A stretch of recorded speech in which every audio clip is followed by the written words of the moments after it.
Alright, so here we're presented with a problem with a 5 kilogram block on a ramp and some inclination of 14 degrees from the horizontal. Before we keep reading, let's just draw what we got over here. So here we got some sort of ramp, got an angle of 14 degrees to the horizontal, so we're going up from the ground, and we also have a block, so something like this. Actually, I'm going to draw this a bit higher, because in this problem, the block is going to be moving down the ramp. So this block over here, it has 5 kilogram mass. Okay, I'm just going to put this over here actually, because we're going to need to draw over this very soon. 5 kilograms. Okay, the ramp is frictionless, so we won't worry about any frictional forces here. And we want to find the distance traveled after 1 second. Okay, so we have a few things over here. So we don't know what x is. This is going to be our unknown. We also know that it starts at rest. U is equal to 0. So of course the velocity, meters per second. Oh, actually, sorry. It does say 2 over here. It doesn't start from rest. My mistake. And t is 1 second. So we're going to let this block go down for 1 second. Okay. Now, we have a lot of things over here.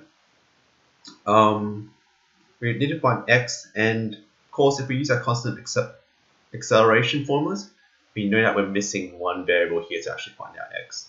And the variable that we can find is actually a. Acceleration can always be found if you do a force analysis onto your on your diagram here. So what do we know? Well, we know that there is weight, a gravitational force going down. This is mg. And so before we keep going, let's just draw quick axes. Maybe we'll do it in a different color just to show that this isn't a force. This is just to tell us that going up the ramp is positive, going perpendicular to the ramp, away from the ramp, will be in the positive vertical direction. Okay, so all of our coordinates are going to be, not coordinates, all our vectors are going to be in line with the ramp or perpendicular to the ramp. So over here, what we do want to find out is the acceleration going down. So going this way. We want to find the magnitude of this acceleration. So we need to sum all the forces in this direction, in the x direction. So what we can do over here is take this mg over here. Now I'm just going to redraw this vector just over here. So this is mg. And we need to resolve this force vector into its x and y components, since this vector at the moment isn't in line with them. So what we can do over here is we can say that there is a vector here that is in the y direction. So this line over here is parallel to the y-axis, and this vector here is parallel to the x-axis. So if they're both parallel to their respective axes, there's a right angle here. And when you sum these two vectors up, when you add the two vectors up, you're going to add up to mg. So these two together can replace this vector that's not in line with the axes. So over here, first of all, we know that this angle here is 14 degrees. So this angle here is always the same angle as the inclination from the horizontal. You can use a bit of geometry to help you out in figuring that out, but I won't talk about that in detail here. But over here, we know this is the adjacent. So remember, for the adjacent, we have cos theta equal to opposite. What am I saying? Cos theta is equal to adjacent on hypotenuse. So this means that this quantity here must be mg cos theta, and this quantity over here must be mg sine theta. Okay, and the one that we want is mg sine theta, because this is the one in the x direction. Okay, now if I just scroll down a little bit, Okay, and this is what we want, and we can sum all the vectors in x direction. So in x direction, I'm going to say the sum of all of my forces is equal to ma. And so we know that the only force going parallel to the ramp is mg sine theta. So we have mg sine theta. That's all of our forces, and that's equal to ma. Okay. Now you may know this off by heart, but if a gravitational force is the only force that's acting on your block over here, no friction, then the m's here will cancel out. So the acceleration is really just g sine theta. Okay, and we're going to take g as 9.8 meters per second squared.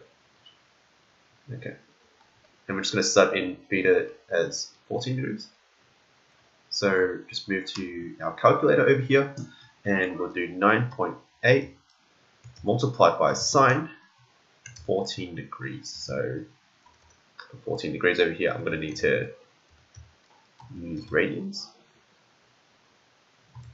Okay, so that will be 2.37. Okay, I'm just going to work to 2 decimal places here. We want 1 decimal place in the end, so I'm going to work with a little bit more position over here. Okay, just double check that this looks right. Yep, that's the conversion to radians. Okay, now over here, if this is my acceleration, I'm just going to restate the variables I had before. So from here, we're going to be talking about our constant acceleration formulas. We have u equal to 2 meters per second. Going down. Actually, hang on a sec. We have forgotten something. Now, this is a positive quantity. Remember that when I summed up my forces here, I have done something wrong. Because this mg sine theta here, I'm adding up all my forces. But notice how this direction is down the ramp. Going down the ramp means that you're actually going to have a negative vector quantity, negative force, because we're going the opposite x direction.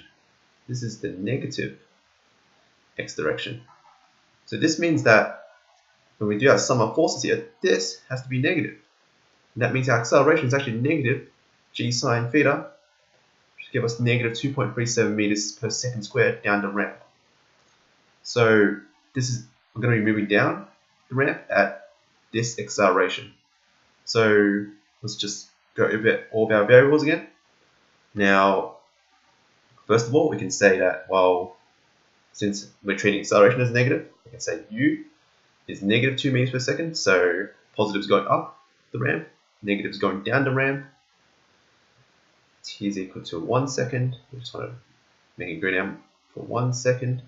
And we also have our acceleration, which we just stated. Okay,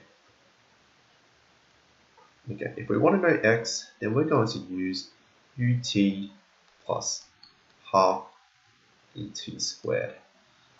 Okay, so we're going to get negative 2 times 1 plus half negative 2.37 times 1 squared. Okay, let's have a look at what we get over here.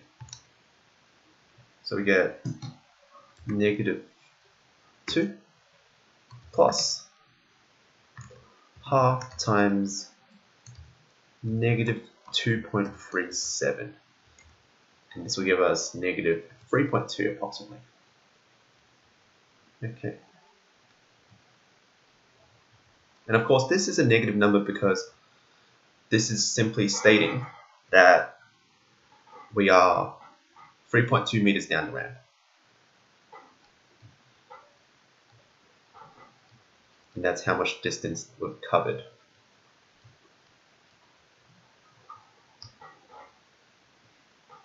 Or should I say, we've displaced negative 3.2 meters. So the distance is just the magnitude of our displacement. So just So just as an extra note, distance is